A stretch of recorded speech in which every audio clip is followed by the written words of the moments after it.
This is for the free thinkers, the curious beings that swim upstream, who see possibilities, not problems, that learn from the past, live by the present, and create the future. This is the I Love Ugly audio show. Welcome to the I Love Ugly audio show. I'm Valenci Nozic, the creative director and founder of I Love Ugly. On this episode, we sit down with Karen Walker, who's been a huge mentor of mine since the inception of the brand. She's created arguably the most successful women's wear brand in the Southern Hemisphere. We discuss how she stays in peak performance, the importance of trusting your gut, and dealing with failure. Enjoy. Karen, welcome to the show. Hello. So you've been an awesome role model for me since I started my business. So I want to thank you for that. You've got 5 flagship stores in New Zealand, 1 in Tokyo. You've got more than 1,000 stockists throughout the world. You're some of the biggest profile celebrities and people wearing your product. How do you stay focused? I just keep my eye on what the next project is, really. I kind of don't get distracted too much around the bells and whistles and the glitzy bits, and I don't really think about what has been at all. Mm-hmm. My eye is always on what's next. Yeah. What's coming up this week, next month, next year. Yeah, and how far in advance are you guys planning? About 2 years. Yeah, and is that all? In terms of product development. And collaborations and collabs. Because that's just the lead times you need to actually 100%. make things and make things well. Yeah, and do you feel that the fact that you've got such a large amount of people carrying your product, it's a hindrance sometimes? The fact that you do have to go so far in advance and you are almost locked into their schedules as opposed to your own, or are you just used to it now? Yeah, you've got to be cognizant of that. You've got different people's businesses that you're kind of a crucial part of, and so you've got to hit those key dates. Mm-hmm. But at the same time, you can be playful around that. Yeah. And so there are a couple of things we do. First of all, we have very long lead times for everything we do, so that nothing's rushed, nothing's compromised. Mm-hmm. So we've got plenty of time for product development and making the product well. We're not one of those brands where it's like, you get 2 goes at it and then it's just tough, live with it at all. Yeah. So lots of lead time built in so that we only make product that we're proud of. Nothing. There's no pressure to approve it just because you've got to hit the mark. Yeah. And then we also do so many different projects at different levels and in different ways. Mm-hmm. And a lot of the time, projects we're working on will be, we have a broad idea of what the project is and when we might like to have it in market, but nothing's set in stone around that. Mm-hmm. So like we're working at the moment on a couple of collabs where the product development's taken a little bit longer than we initially thought it might, but we've not gone to market with it. We've not said to anybody it's going to be in store at this time. So it's just like everybody agrees, like it doesn't go out until it's right. Yeah. And that's quite a nice way to work too. Yeah, 100%. I think that's quite bold as well, because obviously, some people are, I know even in our instances as well, you invest a lot of cash and you want to kind of get into, and a lot of time, you want to get it into market as fast as possible to get a return on your investment, but I think it's quite bold to hold it back in order to make it right, because as you said, no one knows about it yet, so from their perspective, it's, they think it's just turned up then and there. So but if you're putting it into market and it's not very good, then it's not a great investment anyway, is it? 100%. Yeah, definitely. So what's your definition of not being good or not being great? Do you have is it just more based on feeling, or? Well, as a designer, it's all based on feeling. It's all based on, whether it makes the hairs on the back of your neck stand up or not. You know when it's good and you know when it's not. And is that what you're always looking for? Yeah. Yeah. Every day. Yeah. So have you ever gone against that rule and it's, you're like, why didn't I trust my gut? This turned out crap. Or is even that surprising? When I have gone against that rule, and that's been because of pressure from outside forces. Yeah. So and so that's one of the reasons why we've sort of changed the way we work in that area. That it's just everyone's just clear from the get-go that nothing goes out until it's perfect. Yeah. And I don't really care about your deadlines. Make your deadlines longer.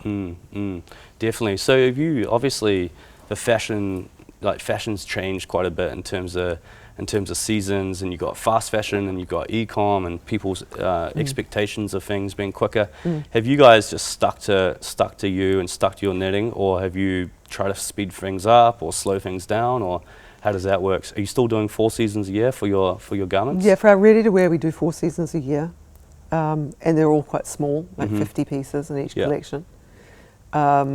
And we deliver them sort of equal to January and March, and then in August and September, or August and October, rather. But they're not overwhelming, and they're not about, oh, this is the new range, so the old one's redundant. They blend from one another. They overlap, and they mix together, and they merchandise together, and so the design process is coming very much from an angle of that's something you're delivering in March has to sit well against what you delivered in January, maybe even what you delivered in October. We don't go with that, oh, well, it's been in the store for 6 months, so it has to go on sale. Things will stay in our stores as long as we think they're good. Oh wow. And usually they've sold out within 4 months or whatever. But there'll be things where we go, let's just order more of those in the get-go because we think it'll be great, and it could be in the store for a year. Yeah, interesting. Yeah, it's not about that built-in redundancy, which is what fashion is fundamentally built on, but we don't really follow that. Yeah, interesting. So just to kind of rewind a little bit, how did you get started with this, and why did you even get started with it in the first place? I fell in love with fashion at a very early age, probably from my earliest memories. Fashion was part of the landscape, and so were you a trained designer? No. Yeah. No, I have some training around how to make stuff, but not around design. Yeah. It's completely self-taught. Yeah. But for me, aesthetics were always part of my landscape growing up. My parents didn't come from a design industry or design background particularly, but there was a love and a care for how things looked and form and function. And so I had that kind of example in front of me, a care for how things sat in the world and how things stepped into the world in terms of how they looked and how they worked. And so that was just kind of intrinsic to me growing up. And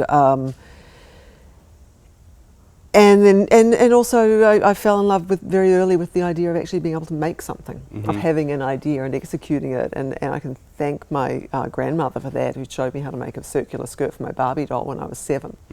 And it's really circular skirt, the clue's in the name, right? Big circle and little circle for the ridiculous waist. And I can still picture this first skirt I made, and this is the light bulb moment at the age of 7 of, oh, you can have an idea and you can make it. No, I wish I did. But I can still see it. I can see it so clearly. And I still have the Barbie doll. And my mother, in my house where I grew up, there was always a box of fabric, in the cupboard, and there was a Benina sewing machine my mother got, for her 21st birthday or something. And so that was my rainy Sunday. That was where I played. And if there'd been a Super 8 movie camera or box of paints or something, it might have been something different. But that was the palette that I had available to me for my rainy Sundays self-expression. And so that's where my passion grew. And then and sort of stayed with that idea of clothes because I had those examples in front of me. I had the materials literally in front of me. And also, when it came time for me to choose my career, and when you're 17, 18, most people love fashion at that age. They're going to love fashion at one point in their life. It's when they're 17 or 18, right? They're just kicking against the establishment. So that was, I've already fallen in love with fashion. There was very little in the marketplace here at that time that you could buy that was interesting. And so it was just like, well, I can't get what I want, so I'm just going to make it. So it was very much like kind of finding there was a gap. Interesting. I think that's what, say, entrepreneurs, the reason they kind of step into doing what they do is usually because they see an opportunity or something on the market is not offering what they want in their own mind. Yeah. And it's almost like that was, Yeah. you know, as you said, you saw a gap. What you wanted wasn't offered, so you're like, okay, I'm just going to go do it myself. Was that? Yeah, but I don't know if it came from an entrepreneurial place. I mean, I guess there is an entrepreneurialism. More creative? It was more creative. Like, Yeah. I always think an entrepreneur is somebody who, sees an opportunity, Yeah. whether it's a gap or for a new thing or a gap for doing an existing thing in a new way. Mm-hmm. But I always think entrepreneurs kind of, they see the entire storyline and the exit. Yeah. And entrepreneurs So out there might disagree with me, but that's my image of an entrepreneur. Yeah. And I don't know. I still don't know what the exit is. The Yeah. exit is just like, one day I'm going to throw the keys to somebody else and go have Yeah, fun yeah. with that. For me, it was just about self-expression and Mm-hmm. making something that lit me up. Mm. And that's still what gets me out of bed every day. It's still what gets me excited about going to the office every day, telling great stories, making interesting product, Mm-hmm. taking people on a journey. Yeah. And making things that excite me. So Definitely. that's always been my motivation. Yeah. It continues to be so. Interesting. It's almost when you do find that passion in your life, it's almost hard to fathom that people go to work every day doing stuff they hate. Like, I often think about that, Yeah. and when I'm driving as well, I'm like, I'm actually so blessed the fact that I've created this thing, very similar reasons to how you started, and then I get to go to work and work on something that I love, and it's so multifaceted and layered, and and it's got different complexities and challenges every day, which at the time they maybe suck, but then when you go home at night, you're like, wow, I've grown today.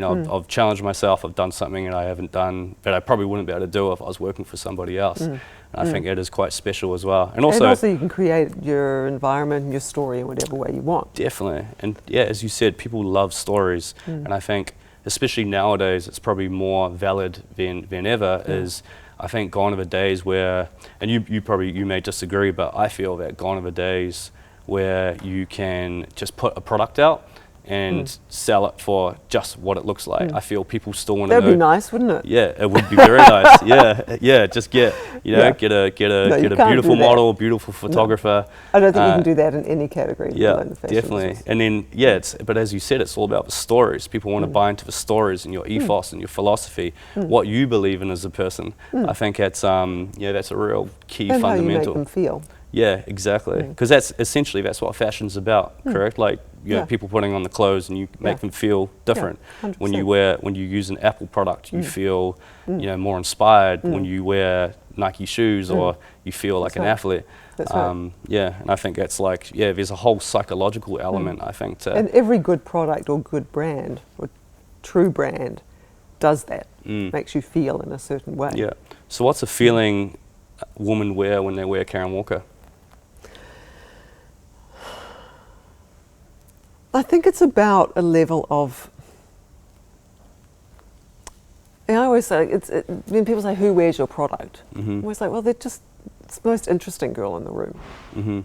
She's not like, that's it. We make interesting product for interesting people. Yeah. That's really all that matters to me. Yeah. We're not about chasing the cool girl, the it girl. I think the Times of London once described us as being the anti-it girl brand. Interesting. And I really like that, because that was never wanted to be the ultimate babe of a brand. Yeah. Like, that's like the last thing I just want to make things that are interesting and good and well considered and that people can be passionate about. So what's your definition of interesting? Well, it's going to be different for everybody, but for me, it's an interesting product is one that's surprising, one that takes you on a journey. In our work, it's normally there's some.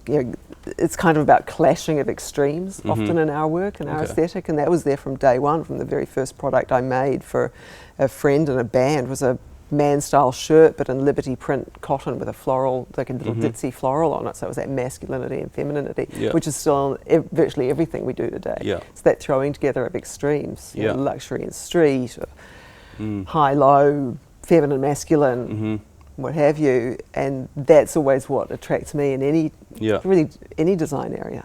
That's always what I'm drawn to. And do you think like traveling and your personal journeys and your life has had a huge influence on that definition? Yeah, the traveling has been a key part of my journey, but not. I've never been that designer. It's like, the seasons range, those in the markets in Marrakesh. I'm not that. Ever.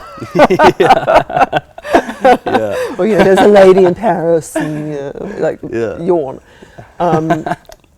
But the travel I find is really important for my mental well-being, and that's probably one of the reasons why I created the business as well, so that I could have that as part of my world. And because you travel quite a lot. Correct? I do. This year it's going to be less. I'm making a conscious decision this year to have it be a lot less than the last few years. What's less and what's lots? Last year it was 160,000 kilometres. Wow, yeah. Where are you going primarily? US? Yeah, last year it was Tokyo.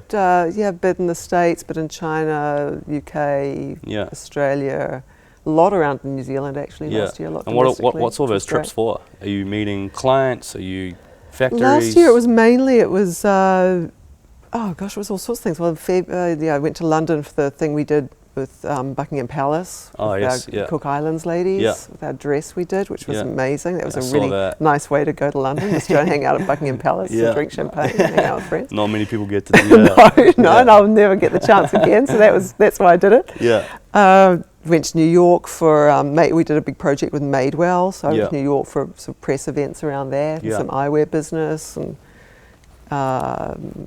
tacked a bit of family holiday on the end. Yeah, awesome. And went to China to meet with some of our manufacturing partners, and Japan to visit our store in Tokyo. In and out to Australia lots. Sydney Fashion Week. I was there on the other side of the notebook as a writer for Refinery 29, which was fun. And then lots of in and out for designing. So all our eyewear is designed out of Australia, and some of our ready-to-wear teams in Australia, so a lot of in and out with that. Wow. And then a lot domestically, just seeing clients, and we've got so many stockists in New Zealand. I spent a lot of the last year visiting a lot of the smaller cities in New Zealand. Great. How do you must have a bit of a biohack to overcome jet lag with all that, because it sounds like you're on the ground. You've been in the air for 12 hours. You're on the ground, and you got to be on. How do you? Do you get jet lag anymore, or are you just used to it? Yeah, you can't help but get the jet lag. Yeah, but you can manage it. Yeah. How do you stay focused though after a 12-hour flight, and you have to go to or even longer probably in that case, Buckingham Palace, and you have to be on your A+ game? Okay, a few things, a few little tricks. When I'm on the plane, it's either my office or my bedroom. Yeah. There's I'm either sleeping or I'm working. Yeah. Change my watch to the time of my destination as soon as I get on. So you're already starting to think about that. Don't be afraid to take a sleeping pill. You're not that scary. You don't want to do it every night, but when you're traveling around the world, what else? I'll build in some negative space time as well. I hit the ground running, but I build in some time around it, so I'm not like hitting the ground then straight into a 12-hour day. Build in some time to have an easy start. It's going to New York is a classic one. Like you get to New York, maybe land around 1 a.m. often. So you're not asleep till like 4 a.m. So don't have your first meeting, then your first day be 9 a.m. Have it be 1. So be a little bit sensible and care for yourself a little bit. Yeah, definitely. And don't feel like you have to do everything. I'd rather have a 4-day trip and have some me time than a 3-day trip and cram it all in, because it's just a false economy. Then you get home, you're stuffed anyway. 100%. It's so that whole me time is such a, like, obviously you're multiple collections, collaborations, meetings. Like, what is your me time just in a normal week? Because obviously you have to, a decision you make now is going to affect your business in say 2 years, 3 years, next week. How do you just stay at a high level, high performance all the time? I try to be very in tune to what's going on for myself and my core team. So just mentally in tune, and physically, listening to your body. Just know when you're just tired, or know when you're not in a position to really be having that meeting or be making that decision. And be responsible for that. And is there any stuff in terms of, say, diet and like exercise? And I know we were mentioning, talking about yoga as well. So that's obviously a big, attributes to a lot of this grounding. For me, all that stuff like a good diet, plenty of exercise, plenty of sleep, that's not a luxury. That's not a nice to have. 100%. Yeah. That's like what you need to have the machine to do the job. Yeah. That's not an add-on once you finish the job. Definitely. So, you know, having the time to eat healthily, cook healthily. Yeah. I have to have 8.5 hours sleep each Yeah. night, or I'm a mess after 2 days. Exercising every day. That's just to start. Yeah, definitely. Unless you've got that, nothing else is going to happen. That's just mandatory. Yeah, it has to be part of your routine. Yeah, exactly. That's not a negotiable at all. Because without that, I mean, different for different people, but for me, without that, then I can't do my job. Yeah, definitely. And then the job that gets scheduled and kind of around that. Yeah. So, if I've got a request for a meeting or a request for a project or something, if I physically don't have the time for it, then it just goes, that happens later. Shouldn't be doing it, definitely. Shouldn't do it in 2 months, not next month. Yeah, yeah. So it's all about putting yourself first and making sure that you're... Well, putting yourself first is also putting your business and your company first. Exactly, yeah. And your brand first. So you're no good to anyone else unless you're, you know, you've actually like taken care of yourself in essence, 100%. Yeah. And so doing this for 30 years, that's incredible. We're approaching our 10 years and I'm like, wow, pretty proud of myself. You've tripled that. That's amazing. And you started your brand with $100. Yep. Yeah, a lot of people, they're always emailing me, hey, how much money, how much this and that. You started with $100, so everyone's got $100. Yeah, you've come a long way. You've experienced a lot of seasons in life, trends in the industry you're in, change of economies. What's the biggest difference biggest difference in the market now and say compared to 10 years ago? Like, how has it changed between now and say 10 years ago?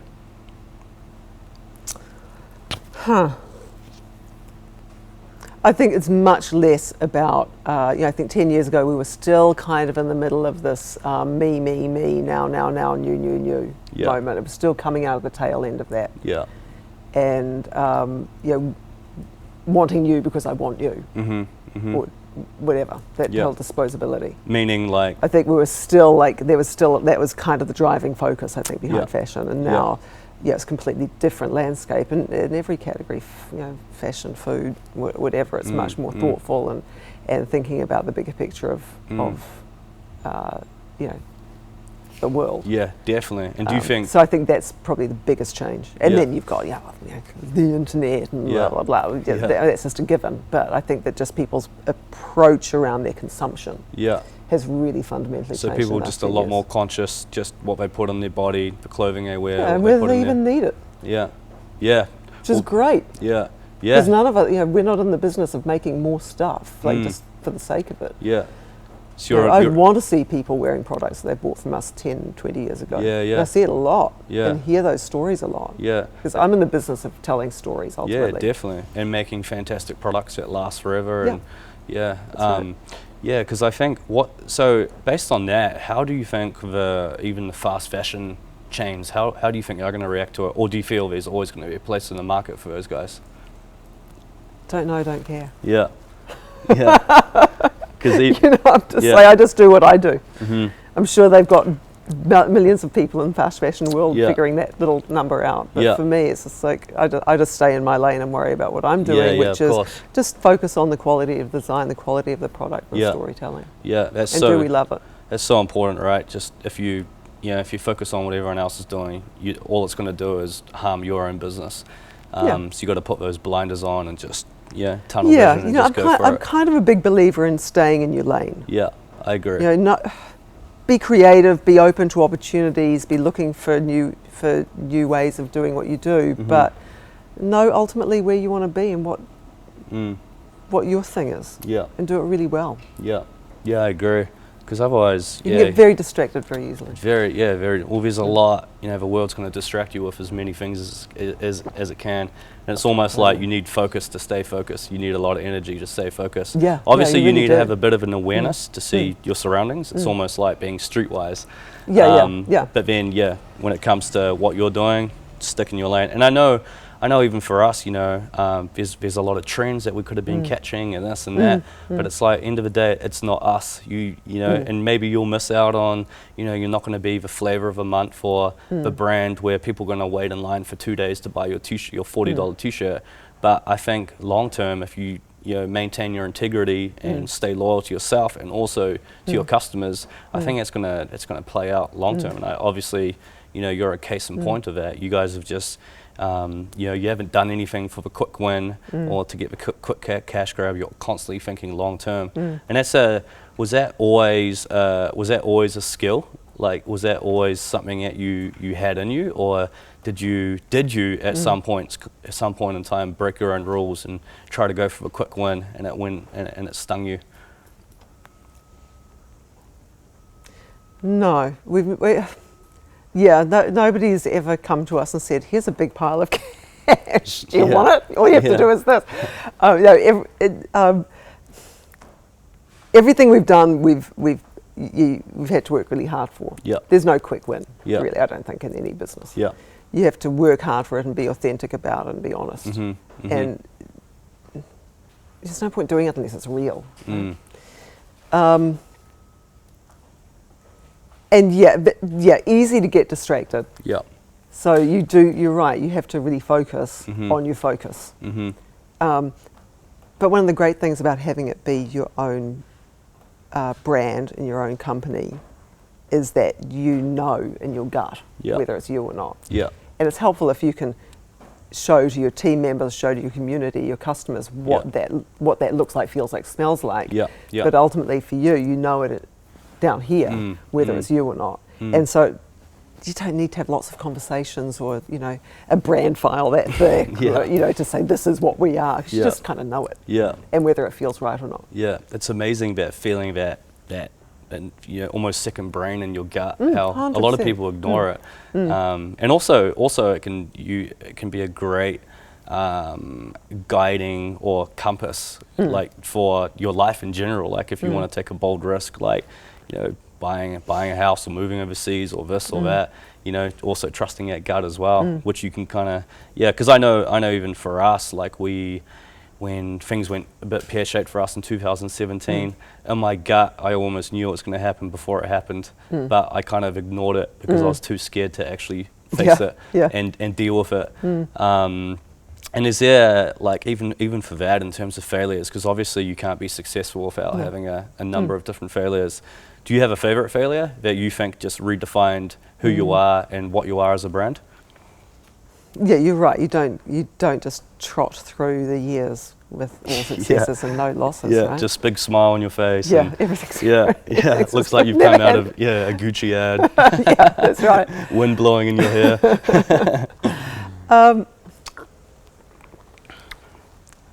I think we've had just as many failures as anybody else. And when the failures happen, it's normally because I haven't listened to the gut or I've sort of been swept along on a momentum. Like what you said before about not having the bravery to actually look at it before it forces you to look at before it forces you to look at it. Yeah. That's a really classic one.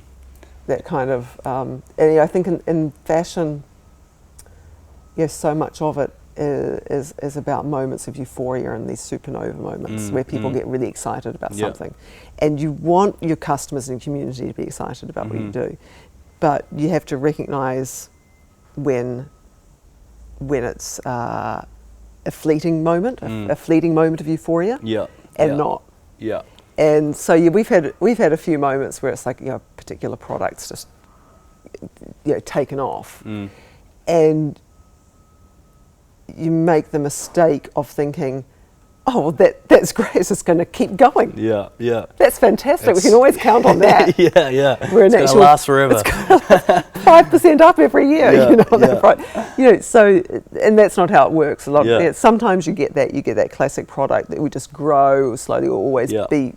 But you've got to know when it's that, It's got and a when it's a lifespan. supernova Yeah. moment that's going to, and Yeah. then gone. Yeah, And so not to bank the house on that one. yeah, 100%. So my rule is to treat everything as though it's treat every success as though it's a supernova.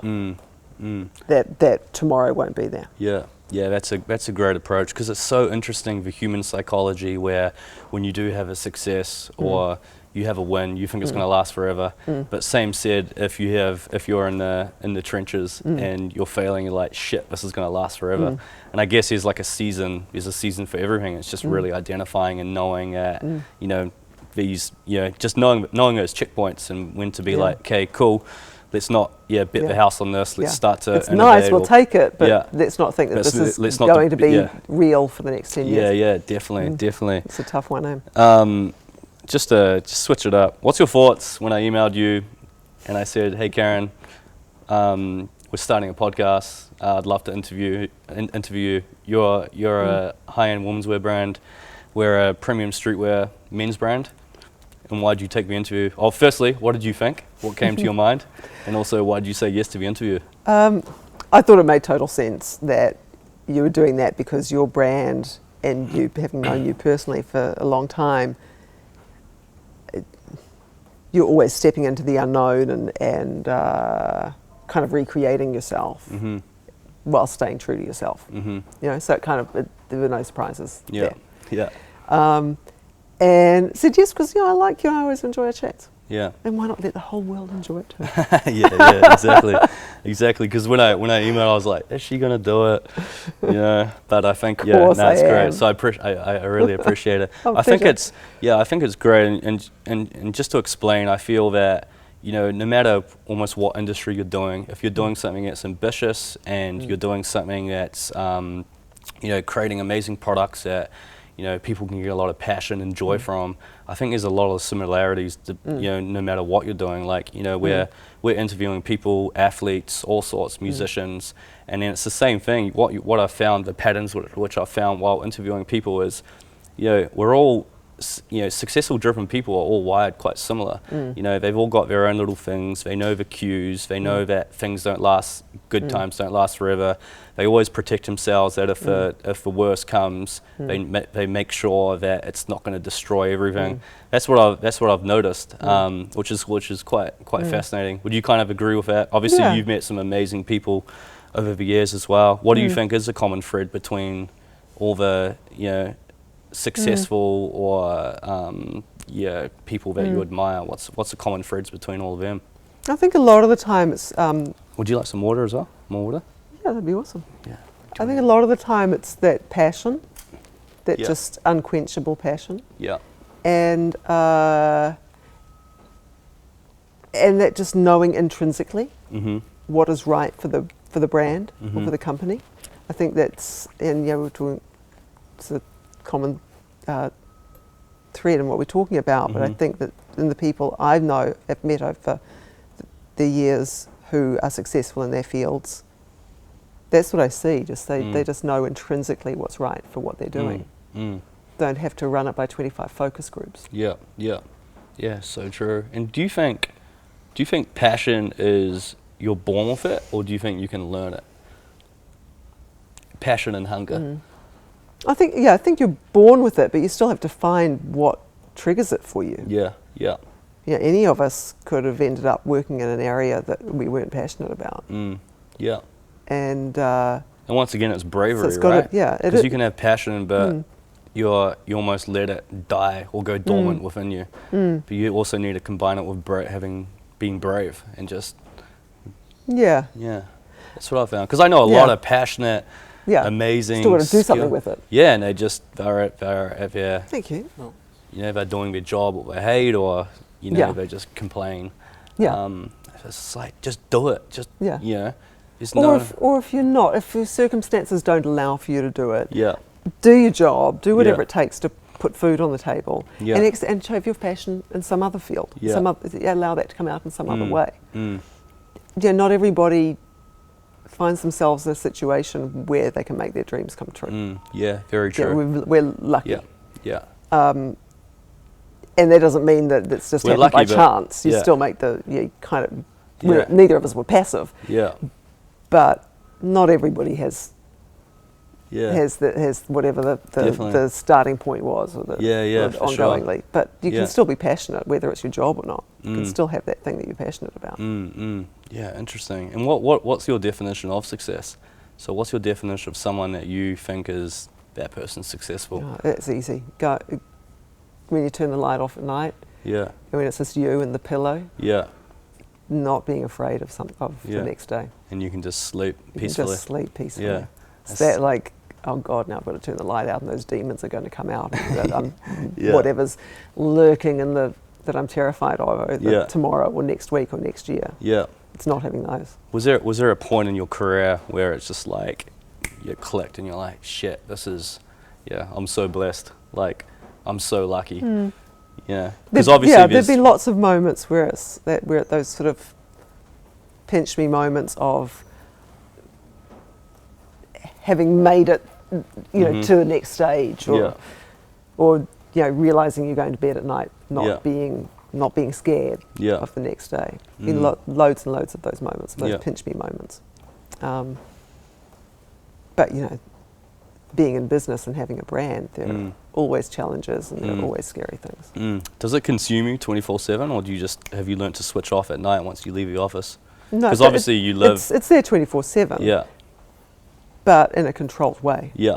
In a way that allows me still to be a human being and Yeah, a yeah, of mother and a course. wife and a friend and be conscious, value my health and all Yeah. that and my hobbies and it's not like it's a controlled beast. Yeah, of course. But And it's for- 24. Of course, it's 24/7. Yeah. And for those that don't know, Sir Karen's husband, Mikhail, is also the creative director. So obviously, do a lot of your conversations pivot around the brand, or do you guys just have an agreement like, fuck, we're not talking about this, let's actually talk about our life or our daughter or our future without talking about the brand? Or, For the first however many years, it never stopped. Yeah. The conversation about the work. But once you bring a kid into it, our daughter's 11, and once a child's in the building, then you have to change the focus. Yeah. And so now how we kind of work is, yes, we work together and we live together and we have a successful marriage and successful business and so on. And but how we control that work coming in around the dinner table thing is, before 7 a.m. and maybe after 8 p.m. Yeah. It's like, it'd be great not to talk about work. Yeah. But if you've got something you really want to talk about, just Yeah. ask permission. Just go, Yeah. hey, this is really playing on my mind. Can we have half an hour on this after dinner? Or is this something really quick? It's not a major, but can I just get your opinion on this for 5 minutes? And usually it's fine. And sometimes it's not. Sometimes the other party just goes, not tonight. Yeah. It was a big day. Yeah. I just really need to put my legs up the wall Yeah. and do some meditation. So you just kind of ask that permission. You just don't take it for granted that the other person's going to be even caring about whatever it is that's playing on your mind. No, Probably definitely. Probably they will. 9 Yeah. times out of 10, it's like, yes, of course, let's just nail Yeah. this. If it's bothering you, let's nail it now. Yeah. Or go into work on Saturday for 4 hours, just Yeah. because that's not happening, and we need to really focus on Yeah. it. Be respectful, of the other person's need to wind down Yeah. as well. I love what you said about just actually asking for permission. Hey, can we speak about this work issue don't for just- half an hour? Yeah, just don't take it as a given. And likewise in the office space. Yeah. I'd love to sit around all afternoon with my feet up on the desk playing Words with Friends on my phone, but it's not very respectful. Yeah. Yeah. So I don't. I 100%. save it till for a gin and tonic at 7 o'clock. Yeah. Check in with my Scrabble buddies.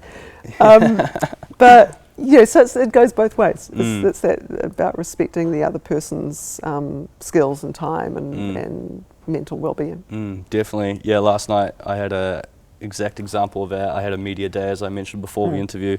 I'd been speaking to different media for 9 hours about an upcoming project, and then my wife, when I got home, wanted to talk about, because we're buying a house at the moment, about living in a certain area, and what about this, and school buses, and this and that. I was like, look, what if I'm either going to get really angry or make a dumb decision. Let's talk about this tomorrow. I need to rest my brain. Yeah, right so answer. nah, it's good. Yeah, what's it like working with your husband? Because I know from personal experience, when I first started the business, I couldn't work with my wife. I was just, I think we're too similar. But what's it like for you?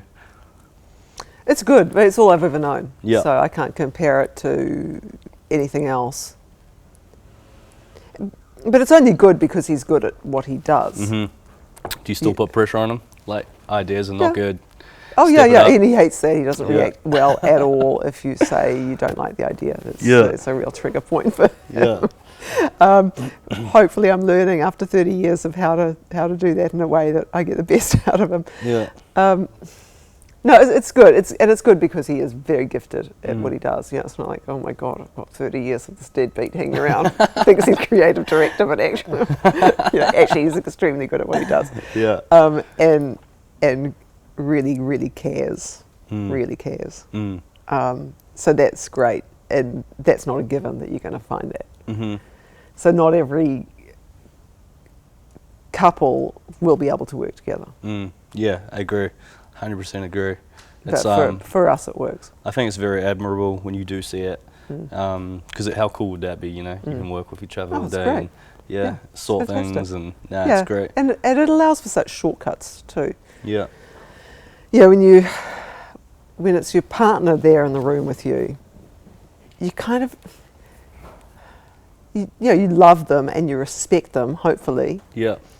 But you don't have to dance around the niceties. You just can go, be purely honest. That's terrible. 100%. Next. Yeah, exactly. And it's fine. You can be. You can just be. It's so much faster. Yeah, and it's and probably can be so much more efficient as long as you don't have some weird cycle that you go into. You have the same argument every day for 30 years, which most people you don't have to worry. Don't have to worry about saying the wrong thing. You're not gonna get stung legally from an employment lawyer if you say something hopefully out of line.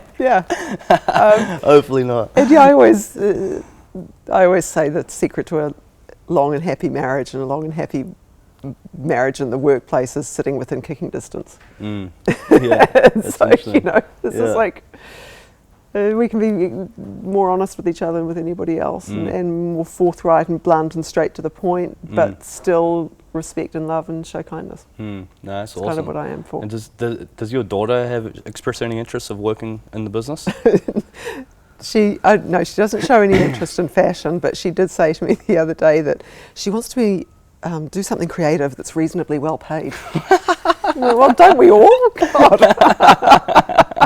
That's so funny. It's hilarious the things that come out of her mouth. I don't know at age 11 what she thinks reasonably well paid is. But, no, she doesn't seem to have a passion for fashion. She seems to love storytelling, words, and visuals. Seems to be her thing. Do you find the fact people coming into, say, fashion or even different industries that aren't from that industry tend to bring a fresh flavor and approach to what they're doing? Because I know even, for example, like Nike, they hire architects and comedians and this, that, the other to design products and design ads. Like, would you agree with that? Yeah, they don't know what the rules are, so they're not afraid to break them. Yeah, exactly. Yeah, because even for myself, I was, I came in naive. I was a graphic designer, and I came into fashion, and I was like, 4 seasons a year, men buy when it's cold, and they want to buy, and we want to keep things fresh, and this and that, and just did what, as you said earlier in the conversation, just what my gut felt right, and it was kind of common sense. Yeah, common sense. And went against everything that was already being done. Yeah, but 100%. That just seems mad. And sometimes the best innovation comes from common sense, and more often than not, people overlook it. That's right, because that's not how it's done. The norm, and they get stuck in their ways. And that's why you see big companies that have been around for 50 years, 100 years, they can disappear quite quickly because the market's changed so much and they've stuck in their ways and they haven't adapted. And they might have big supply chains or something that's very slow ship to turn around. And I think that in business now, that kind of speaks to your question about how things are now versus 10 years ago. I think you have to be much more nimble. Agree. You have to be really flexible and nimble in questioning and be prepared to change so quickly now. Yeah, and how do you, so you have board meetings, do you guys have board meetings? Or so how do you? Well, we have a very small board. Board is me and Mikhail. Yeah, cool. So we don't really tend to have board meetings as such. We're kind of continuously in conversation. Yeah. And we have sort of formal sit down once a week, just to, to go through any business, really purely business related stock stuff. levels, stock management, and performance and sales, and Yeah. But it's kind of, the conversation's continuous. I kind of don't think it's like, oh, and now for the board meeting. I agree. I think it's just like continuous conversation around all areas of the business. Definitely. Because they're all just as important as one another. Yeah, because sometimes it feels with a board meeting, there's so much happened in a month or 2 months. Oh, yeah. And then you have to re-explain it, and then someone fresh comes in and says, do something different. But it's like, dude, like, you're not in it, you don't understand it, you don't see it, you're not breathing and seeing the things I do. Yeah, that's right. So it doesn't allow for that nimbleness. Yeah, 100%. I think being nimble and elusive is so important nowadays, because things are happening quickly, especially with the internet. As long as you are still looking at every area that needs to be looked at. Yeah, of course, definitely. Well, I think the thing with a board meeting is it's an opportunity to go, you have to look at these things. Yeah. You have to address them. You can't just go, oh, we'll deal with that next week. Yes, and true. just keep kicking the can down the road because it's too scary to actually deal with. Very true. So as long as you've got the discipline where you are actually dealing with everything that needs to be dealt with, it's actually, I find that a better way to work, just being much quicker, much more ready to react and question. Yeah, because I feel that where, as business owners, you're working on two businesses, the one you're in now and the one you need to be in. That's what I feel like, because even for us, for example, we know what we need to be doing, but at the same time, in future, but at the same time, because I'm always thinking 2 years, 5 years, 10 years, not necessarily from the brand, but what's the market doing, what's consumer habits. Obviously you can't be right, but I'm at least thinking about it. So I can, like, even say for this podcast, it's the reason I wanted to do it, because I was thinking, okay, what's a space where we're not currently tapping into, and also how can we also acquire a new audience without actually selling to them and doing what we've been doing for the past 10 years. And also I feel that a common thread in I Love Ugly and why people shop with I Love Ugly is there's a certain psychology. They love the story, they love what we believe in. How can I find those people? I'm confident that our product's going to be great, our service is going to be great, but how can we find new people that actually have that similar philosophy and psychology? And that's what brought me to doing the podcast. And I felt, and what I also noticed is that podcasts and auditory is one of the fastest growing forms of fastest growing mediums in the world. It's quicker than Instagram and everything. It's because now time is more restricted, so people want to cram in knowledge, or they want to cram in information or learning while they're doing other things like exercise or whether it be driving. And then that's what caused me, just with having that mentality, thinking about the future, is what forced me to think, okay, well, I think podcasts, so it's not going to get a return on investment now, but what it's actually going to do is it's going to give people a deeper understanding than any other brand in the market, because we're transparent, because we're interviewing amazing people like yourself, because we're constantly offering value. And I think that's what, by thinking future, that's what kind of led me down that path. And I think it's like very important that people are thinking like that without it being distracting and being too reactive. Obviously still sticking in your lane and staying focused, but I think at the same time you do need to have that foresight as well. I think when you completely agree with what you're saying. And when you've got a brand, it doesn't really matter what it is your core product or service is, you should be able to you should have a point of view around how that brand looks kind of in any environment. So what you're saying is you've got I Love Ugly, and this is how you've seen it up until now. This is how it looks and feels and smells in a product or an Instagram feed, and how you describe your product in the product on the product page on the website or whatever. And the podcast is just another way of like, this is how this brand looks in this environment. Yep. Yeah, pretty much. It's that same sort of thing. And talking to, I mean, we always I always think of our community as being like a campfire, like people sitting around a campfire. Yeah. And so what this allows you to do is show your brand in a different way. And it should feel and look and smell the same as make you feel the same as when you're putting a baseball cap on or whatever. Yeah. But it just happens to be in a slightly different format. Definitely. And it's also very challenging as well, because it's like, how does I Love Ugly sound? Yeah, exactly. Yeah. Exactly. Like, and exactly. Yeah. And it was a similar thing when we launched perfume about, 4 years ago. Yeah. We're the top 10 brands in Harvey Nichols with the fragrance, and we sell it all around the world through our .com and in our stores, etc. And it was that same thing. Like, we've never smelt our brand. Could you smell it in your own mind? Not at the beginning, no. Yeah. So I'd never worked in the field of fragrance before.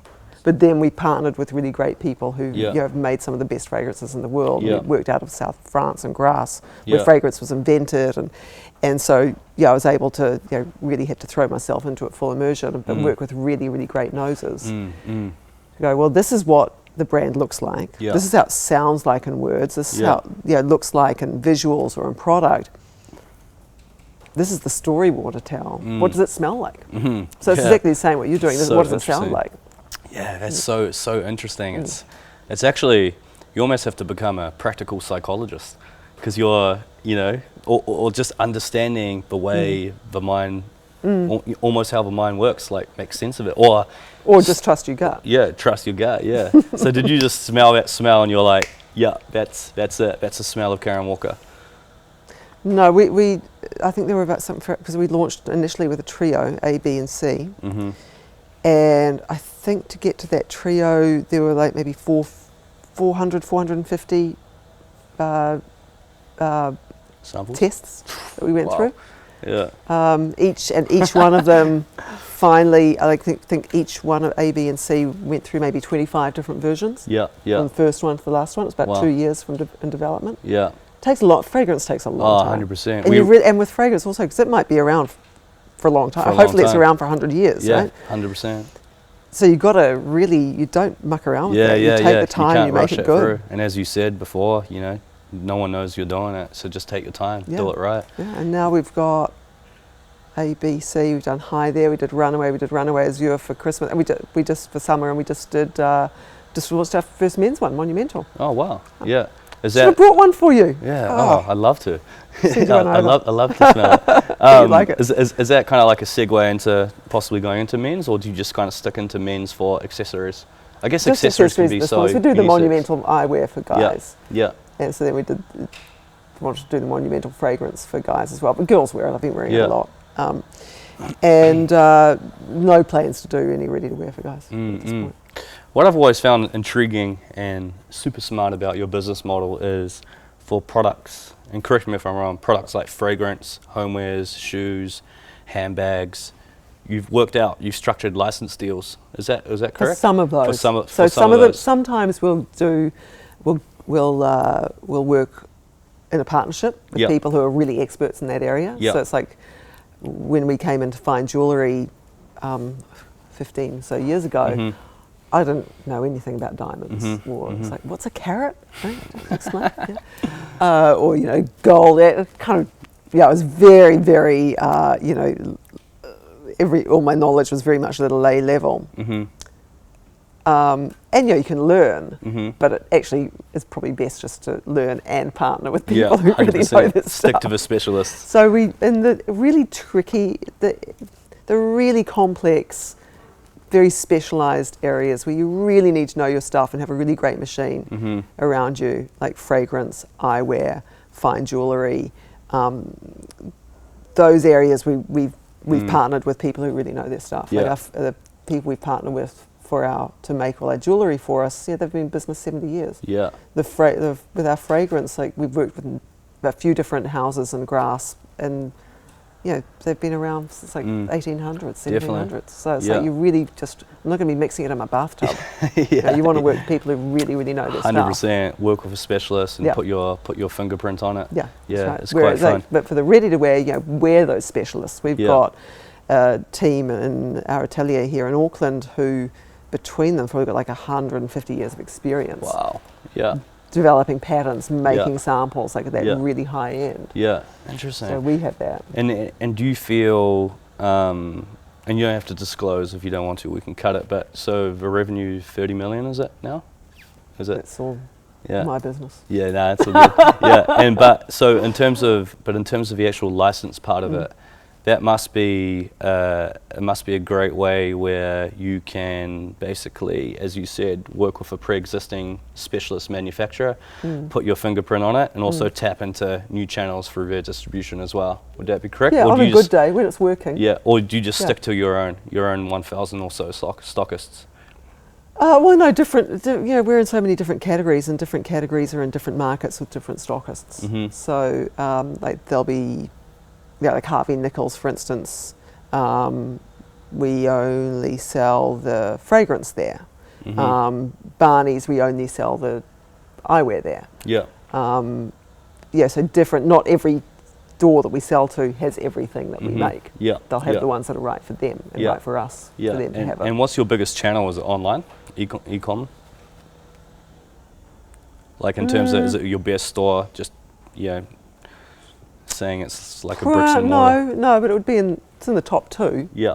And of course, the .com's the one with no ceiling, but it's Yeah. also the one where you're competing against every single person Yeah, in the yeah, world. 100%. Yeah. And So also, it's not just it's got- just a walk in the park. yeah, definitely. It's got its limit. Yeah, it's got its limitations. Obviously, the sky's the ceiling. Yeah, sorry, there's no sky's the limit. Sorry, and there's no limitations. But yeah, it's hard. Everyone's Everyone's in the doing same it. pool. Everyone's playing on the same lane, Google lane or whatever it is. What's the biggest threat you guys have as a brand?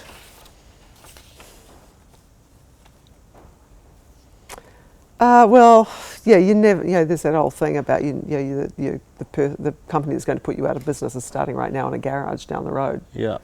Do you think about that? Yeah, Yeah. I do. Yeah.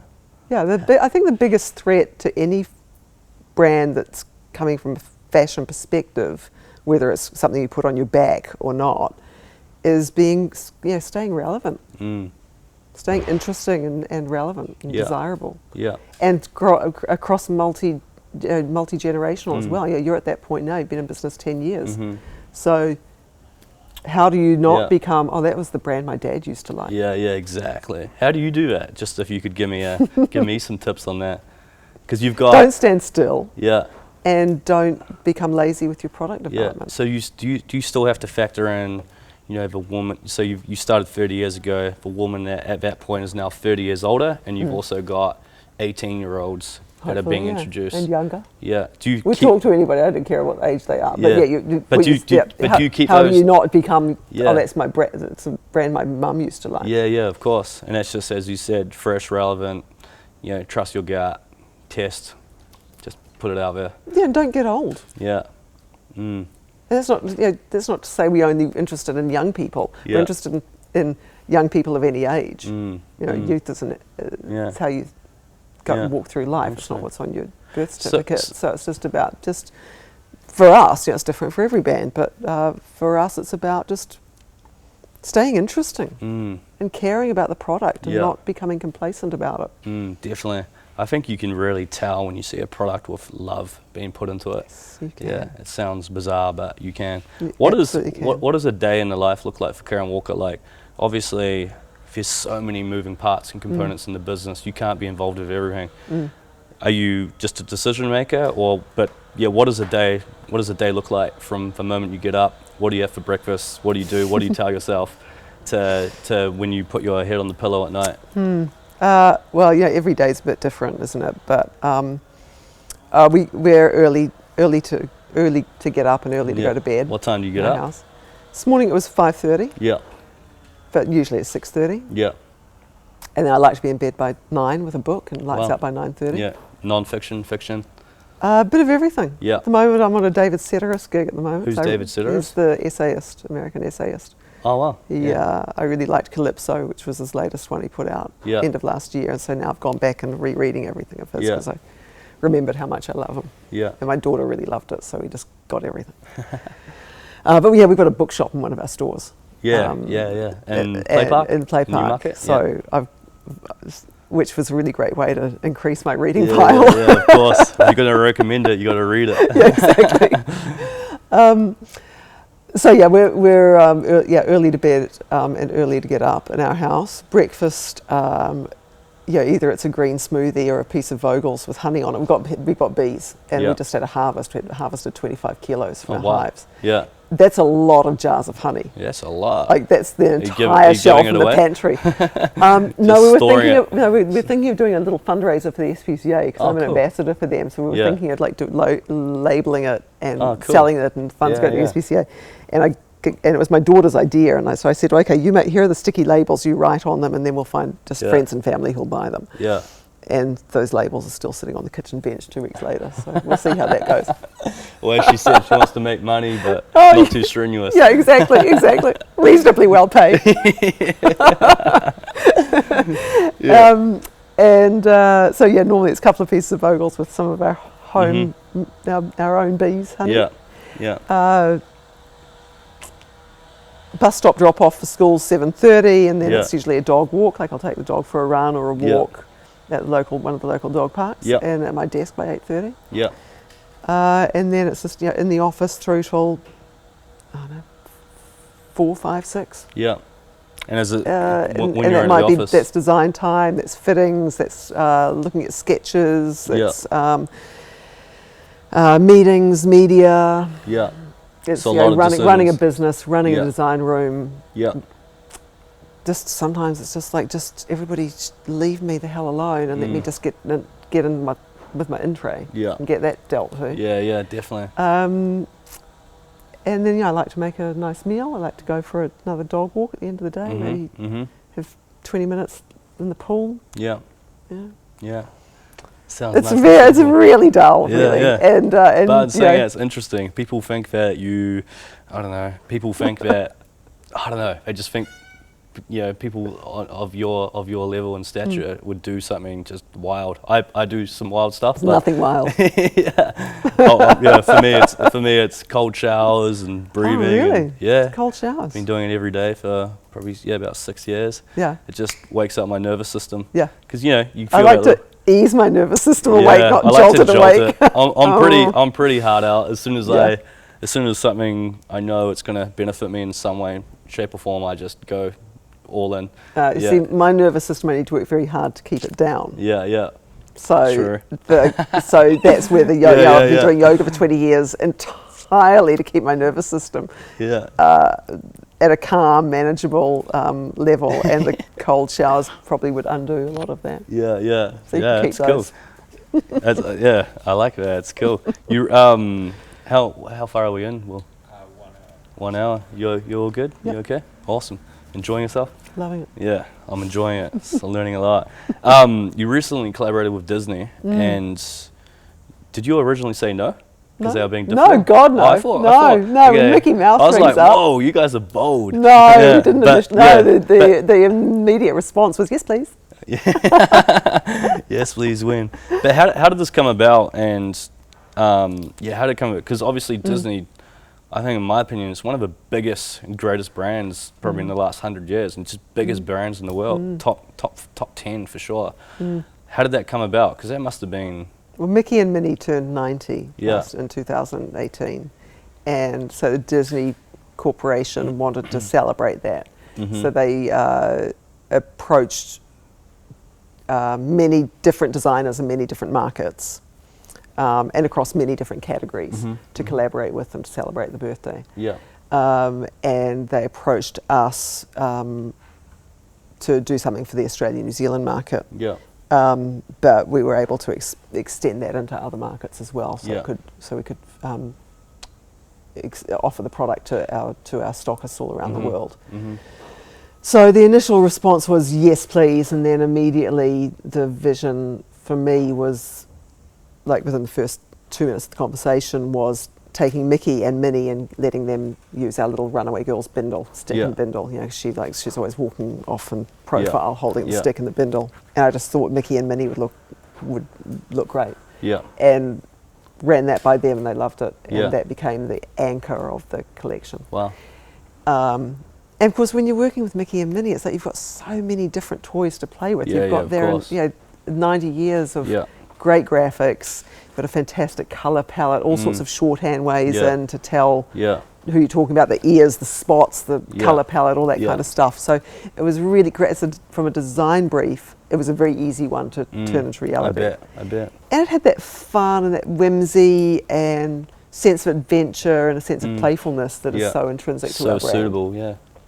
And so it was very immediate for us what the design direction would be, and also it was very clear that it would execute really well into a retail environment and a visual environment. So immediately it was like, this is what the images should be, like fun and playful and those colours and that approach. And when you're dealing with, so we did ready to wear, we did bags, we did badges, we did lots of eyewear, we did fine jewellery. Wow. So it was quite, it was like 35 different things in the story. So you can do some really good things with images around that. I bet. And then also in store. So, it has a very, very strong in-store presence, whether it's our stores or our partnered stores. And then in our big multi-brand flagship store here in Auckland, we actually turned that into a full Disney store and brought in other products that they'd collabed with. Wow. How long did you guys do that for? That was for 7 weeks. Oh, wow. And we had a huge Disney, like, LED Mickey head, grab a machine full of plush toys. Just really kind of turned that fun element up to 10. Yeah, 100%. And that's what's fun about when you do those partnerships and those collaborations. So they're short and they're intense and they're really well executed and they're a full 360-degree experience. Yeah, definitely. And they become a collector's item that people can look at in 30 years. And that's right. 100%. Was there... So that was fun, and I got to go to Disneyland. Cool. Actually, about a week before they phoned me initially, we'd just been to Disneyland for family holiday. Yeah. And about first time with our daughter. Yeah. And she said to me, this whole thing about Disneyland, are we ever actually going to go, or is it just something you say? I'm like, well, it's just something I say to get you to behave well. I got promised multiple times when I was younger. Right, did they ever come through? No? Nah, okay, so I was promising it and she pulled me up on that, so I'm like, okay, let's go. So that was our family holiday in 2017, and Disney rang me the next week, and I'm like, they're like, we saw you at Disneyland. Yeah, we saw you at Disney. So I got to go back. We got to go back to Disneyland. So when I was in the States for Madewell business last year, and there was my brother-in-law's wedding in Canada, and which my husband and daughter joined. I met them there for that, and then we came back through LA and had 3 or 4 days. We just take one of the little villas at the Chateau Marmont and hang out by the pool, and then we got to go out to Disneyland for a day because we needed photographs of me and Mickey. Not everyone just gets to rock up to Mickey and Minnie for photographs, so we had the VIP tour. The VIP tour with this guy Justin. Yeah. Oh my god, it's just like totally different level. Like you can buy it, but it's really expensive. But they'd sort of laid it on for us because we were doing this project. So it was just like, got the pictures with Mickey and Minnie, which was awesome. And then it was just like, okay, which ride do you want to do? Oh, I'll do Indiana. And like just straight up. Yeah. No queuing. Yeah. It's like, what do you want to do now? Let's do Indiana again. Okay, let's do and after like 7 goes on Space Mountain and I said to my daughter, okay, what do you want to do? And she's like, well, we've done every big ride 7 times, so maybe it's just time to go. So like that's the way to do Disneyland. Just go all full immersion. Yeah. Was there any big hurdles working with a big corporate like that around restrictions? And because I'm probably So they probably have a lot of restrictions around what you can and can't do with Mickey and Minnie. Yeah, of course, as they should. Was there any arguments or anything? No. A pretty fluid process. It was pretty fluid, but we knew going in that you don't mess with the mouse, right? Yeah. There's going to be rules around that. You don't. You interpret it. It's a collab. It's a creative process. Yeah. But you're not going to do anything stupid with it. Yeah. So they loved everything. The whole design process was actually really great. It was just, but you do need a lot of time. Like it was 12 months from the first conversation to in store. Yeah. But you don't partner with Disney or with Mickey and Minnie Mouse and then want to do stupid things to or they just let you do whatever you want. But I think they don't. Nobody goes and says let's do a collab without wanting to actually bring you a thing to it. 100%. But it's about a respect. So I'm sure they've got a brand Bible that thick of what you can and can't do with any of their IP, but so they should. Yeah, absolutely. And collabs are a huge part of your business as well. They are. Do you approach them or do they approach you? So far, I think every one we've done, they've approached us. But We probably should be a bit more proactive. Yeah, definitely. But we've got 7, 8, 9 in the pipeline at the moment for over the next 2 years. Yeah, wow. And all approached you? Yeah. Wow. Yeah, but I've still got a shopping list of people I'd love to do collabs with. Like a hit list. I've got the same thing. Yeah. Yeah, because we haven't, obviously, we've only done about 4 credible collaborations, JanSport, Onitsuka Tiger, Essex, we've got the Bailey Nelson, and a few others we're in talks with as well. It's a bit of a mix. Mix. We approach them, they approach us, or maybe there was a relationship between us and one of their staff at some point. But yeah, the reason I love it, it's just a blank canvas, it's a new playground, and you also get to tap into a brand new audience, and then we can also and vice versa. Reciprocate that as well. So it's great. I always think with a collab or any partnership, the mathematical equation I look for is 1 + 1 = 3. Yeah. If you're not creating something bigger than the sum of the parts, then there's no point doing it. Yeah, that's so true. I love that. I'm gonna write that down. Next tattoo. Yeah, 1 + 1 = 3. do you have any mentors? No. Yeah. I've got lots of coaches. Yeah. Coaches in what sense? Well, a friend of mine just pointed this difference out to me, and I really loved it. That a mentor can be somebody who actually they just want an audience for their war stories, whereas a coach is somebody who's going to just get more involved and actually be interested in you and talking about what's going on with you and helping you through that process. Yeah. So I love that. I thought that was really accurate. Yeah, it's really, and so I've just sort of stuck with that. And so I've got like dozens of people who I think of as my coaches. Oh, wow. Who I see, Mikhail, our creative director, my husband, he's my coach. Yeah. My daughter, in her own way, is my coach. My whole team who I work with are definitely my coaches. So and then there's people who I might only see every 5 years. Yeah. But I think of them as my coaches. Oh, but wow. my address book's full of people who I consider my coaches. So you just approach it with an open growth mindset. What can I learn from this person?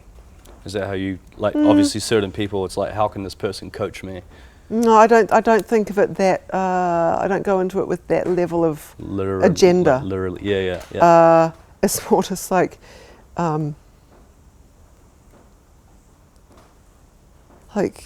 who's, I think of it more like, who will I just really enjoy sitting down with for half an hour? Yeah. Or 5 minutes, Yeah. or a week, Yeah. and just talking to. Yeah.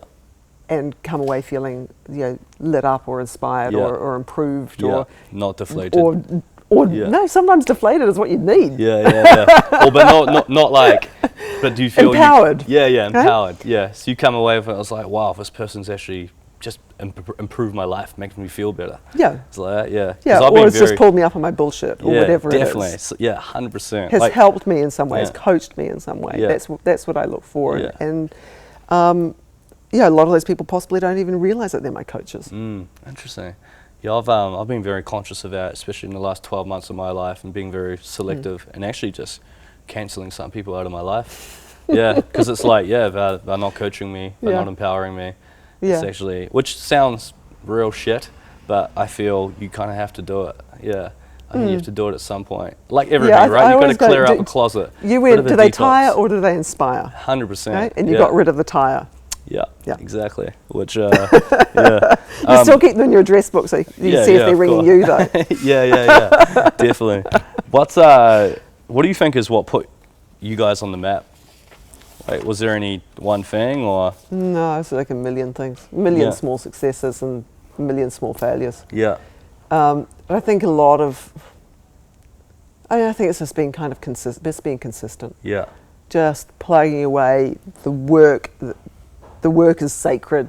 You only release it when you feel it's good enough. That you can stand by it 100% and you're really proud of it. Yeah. And not, that's been our thing. So it's not been, we didn't have that one big breakthrough moment. I mean, there's millions of pinch me moments. There's millions of like,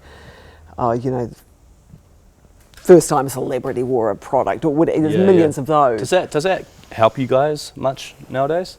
The celebrity thing? Yeah.